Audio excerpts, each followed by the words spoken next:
We have spent a fair bit of time on this program, John, talking about the Toronto Maple Leafs and their dilemma. We spent most of yesterday. Well, you did. I actually just listened. No, you made a bunch of stupid statements, and I corrected you on those, but nonetheless, let's not look back on that. Oh, ancient history. Here's a guy whose opinion on this kind of stuff I respect more than yours, to be honest with you. Gosh, Bad that's mistake. Hurtful. That's hurtful. At least I'm logical. Oh, thank you. Kipperas, you heard that. Do you have anything to say to Mr. Shannon about that? Yeah, listen, when it comes to the Toronto Maple Leafs, all bets are off on anybody, anything, opinions or otherwise. Well, I can't disagree with you. We spent a lot of time yesterday, and I think both John and I are of the opinion that whatever happens in this series, and we do not expect the Toronto Maple Leafs to win 4 straight games. They probably will lose in 4 straight games, but it's going to be extremely difficult, maybe impossible, to come back with this same lineup again next year. And it's not because of this season necessarily. It's because of the last 4 or 5 years. Do you think this team is at a point now where it has to be undone and redone? I don't know to what extent that means, Bobcat. No question that you cannot come back next year with the same lineup. It's debatable whether you can come back with the same management, the same coaching staff. Up top, I think MLSE would look at where Brendan Shanahan lies in terms of his future. I think a sweep, if not a massive comeback from 3-0 deficit, would be looked upon everything from head to toe. But I have said this in previous years, I think you know, and they haven't done a damn thing. Do we have any indication that they're prepared to do something as dramatic as this? Because I agree with you. I think you have to look at the coach, you have to look at the general manager, you have to look at the president, and you absolutely have to look at the players. Yeah, I do believe that this summer would be different from last summer. And listen, there was a ton of pressure on Sheldon, Brendan, and Kyle last year, and somehow, some way, they managed to bring everybody through for one more crack. And we know where Kyle Dubas was this time last year, that he still believed in the core group, that they were still going through a process. And say what you will, but MLSE went for it. But they won't go with it for 2 years in a row. I don't know what that means. Does that mean a major lineup change? Does it mean a coaching change? Does it mean they think it's a general manager change? I don't know. Only time will tell, but they won't get the same benefit of the doubt that they had 12 months ago. Well, if they made a let me just theorize. If they didn't make a general manager change, do you think Dubas would go run this basically this lineup back again? No, he would not. He'd be smart enough to know that I can't get away with it, that I can't sell the same program that I sold this time last year.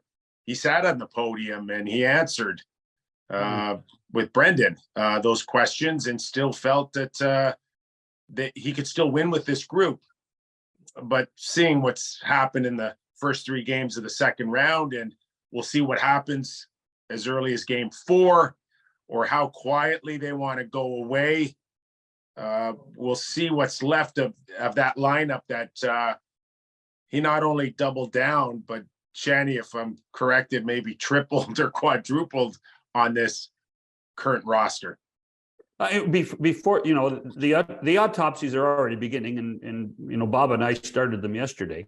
But when you look at what has happened, even in the first round against Tampa, Nick, I mean, they weren't prolific against Tampa. They really weren't. They won the series, but they weren't the Maple Leafs. Played in every game but one, John. Right. So, and then you look at no goals for the big 4 in this series. How do you explain that? John, how much time do we have today? Well, we got about 50 As minutes. long as you want. Well, you can certainly start with the selection of the roster. To be perfectly honest with you, that's where I would start, and understand that more than ever, there's two seasons, two looks, one in the regular season and one in the playoffs, and it's not the same hockey. And you know, as we look at the evolution of the game, where checking is, where rules are, where head shots are, how we deem the way we look at the game, there might not be a wider gap in the history of our game between regular season and playoff hockey. They are night and day. John, you've been around a long time. I know, Bobcat, you've watched a lot of hockey. Tell me another era where two products look more different between the regular season and the playoffs than they do in 2023. It is a different program. It's a different set of standards. It's a different, the way they officiate. The physicality is different. The intimidation's different. And I think the one common denominator in all of this, throughout, Brendan Shanahan's 8 years or Kyle's 5, is that this isn't a playoff roster. And they want to play the same way that they played in November, February, and May. And you can't. Florida didn't. I had Florida written off. They didn't play like this in November. They didn't play like this till beginning of January. And they're not even the same team. They don't play the same way. They don't prep the same way. They don't have the same intensity as they did in the first half of the season. This is a brand new team. And the Leafs have not been able to make that transition, that adjustment from regular season to playoff hockey. That's the first place I look. But really, Nick, there's no reason to believe that they ever will. You could have said, for guys like Marner and Matthews, okay, this was a learning curve. The first few years they had to learn how to play in the playoffs. Well, the performance in the playoffs hasn't gotten any better. Some would say it's worse.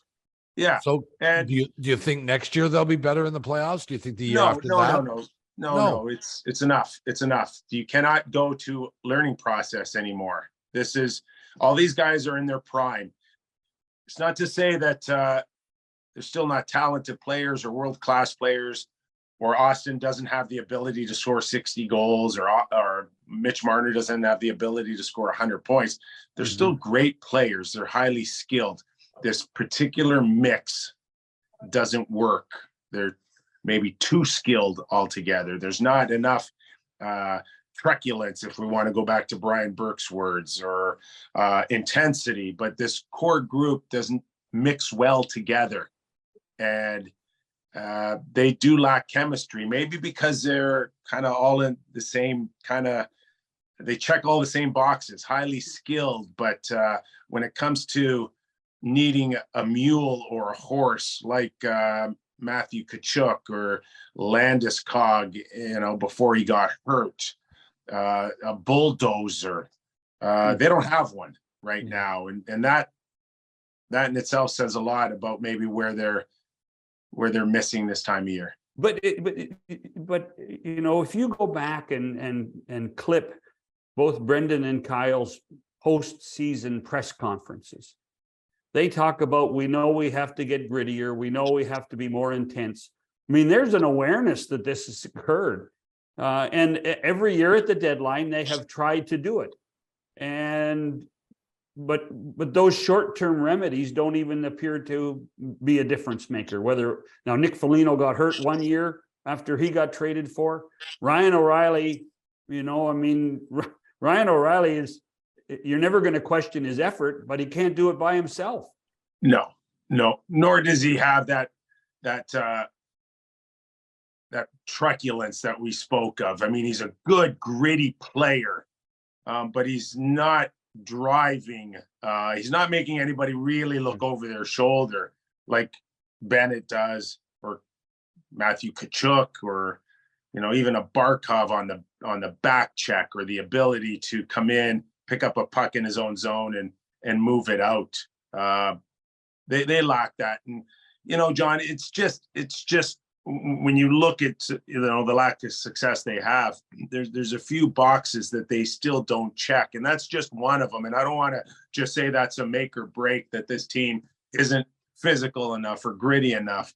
They've left also other holes in their lineup. The biggest one for me, and I've mentioned this time and time again on Real Kipper and Born, is that may be one of the worst left wing positions in the league.